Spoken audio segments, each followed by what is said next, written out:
നമ്മുടെ ഷിപ്പ് ഇപ്പോൾ ഉള്ളത് ആങ്കറേജിലാണ്. ആങ്കറേജിലാകുന്ന സമയത്ത് നമ്മുടെ മെയിൻ പരിപാടി ഫിഷിംഗ് ആണ്.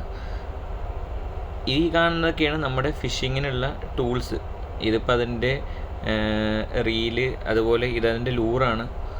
ഇത് മെയിനായിട്ട് സ്ക്വിഡിനെ പിടിക്കാനുള്ള ലൂറാണ്. ഇതൊക്കെ നമ്മുടെ ഷിപ്പിലെ ക്രൂ ഫിലിപ്പീനോസാണ്. അവരെടുത്തിട്ട് വന്നിട്ടുള്ള ലൂറുകളാണ്. നമ്മൾ പോർട്ടിലെത്തുന്ന സമയത്ത് അവർ പോർട്ടിൽ പോയിട്ട് ഇതുപോലുള്ളത് വാങ്ങിച്ചു വെക്കും.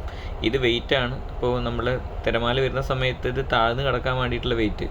ആ കാണുന്നത് ഫ്ലോട്ട്. പിന്നെ ഒരു റീലിപ്പോൾ വെള്ളത്തിലേക്ക് ഇട്ട് വെച്ചിട്ടുണ്ട്.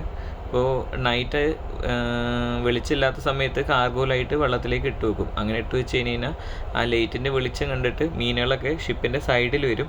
അപ്പോൾ അങ്ങോട്ട് ചൂണ്ടിട്ടിട്ടാണ് മീനിനെ പിടിക്കുന്നത്. ഈ കാണുന്ന നമ്മുടെ ഫിറ്റർ ആൾ ചൂണ്ടിട്ട് വെയിറ്റ് ചെയ്തുകൊണ്ടിരിക്കുന്നതാണ്. ഇതിപ്പോൾ ഈ കൊട്ടയിൽ കാണുന്നതൊക്കെ ആൾ പിടിച്ച മീനാണ്. ഇതിൽ നമ്മുടെ അയില, അതേമാതിരി കടൽക്കണ്ണൻ, അങ്ങനത്തെ മീനുകളൊക്കെ ഉണ്ട്. വലിയ മീനുകളൊക്കെ താഴെ കാണുന്നുണ്ട്, പക്ഷെ അതൊന്നും നമ്മുടെ ബേറ്റ് എടുക്കുന്നില്ല. പിന്നെ അതിൻ്റെ തൊട്ടപ്പുറത്തുള്ളത് ഓയിലർ. ആൾ ഇതേമാതിരി ചൂണ്ടയിട്ട് വെച്ചേക്കുന്നുണ്ട്. ഇത് കിട്ടിയ മീൻ തന്നെ കട്ട് ചെയ്തിട്ട് തിരിച്ചിട്ട് കൊടുക്കുന്നതാണ് മീനിനെ പിടിക്കാൻ വേണ്ടി. ഇത് ഓയിലറാണ്. ആൾ പിടിച്ച മീനാണ് ഈ കാണുന്നത്. ഇത് നമ്മുടെ അയില തന്നെയാണ്. മെയിനായിട്ട് ചെറിയ മീനിനെ കിട്ടുന്ന സമയത്ത് അതിനെ കോർത്ത് പിന്നെ ഇടും വലിയ മീനിനെ പിടിക്കാൻ വേണ്ടിയിട്ട്. വലിയ മീനാണ് നമ്മുടെ ലക്ഷ്യം. താഴത്തോട്ട് നോക്കി നമുക്ക് മീനിനെ കാണാൻ വേണ്ടി പറ്റും. ഈ പോകുന്നതൊക്കെ മീനുകളാണ്. ഇതൊക്കെ ട്യൂണയാണ്. നമ്മുടെ അവിടെ ചൂര എന്ന് പറയുന്ന മീനാണ്. നല്ല വലിപ്പമുള്ള മീനാണ് ഇതൊക്കെ കാണുന്നത്. പക്ഷെ അതൊന്നും നമ്മുടെ ബേറ്റ് എടുക്കുന്നില്ല.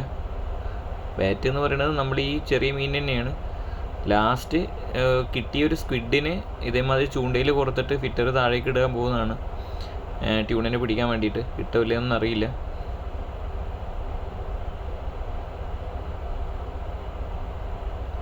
ലാസ്റ്റ് കിട്ടിയത് ഒരു ബേബി ഷാർക്കാണ്. ഒരു സ്രാവിൻ്റെ കൊച്ചിനെയാണ് കിട്ടിയത്.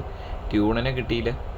പക്ഷേ സ്രാവിനെ ആരും കഴിക്കാത്തതുകൊണ്ട് ഇതിനെ നമ്മൾ റിലീസ് ചെയ്യും. ഇതിനാരും കഴിക്കില്ല ഓൺ ബോർഡിലുള്ള ഷിപ്പിലുള്ള ആൾക്കാരൊന്നും. അപ്പോൾ നമ്മളിതിന് ശേഷം ഇതിനെ റിലീസ് ചെയ്യും.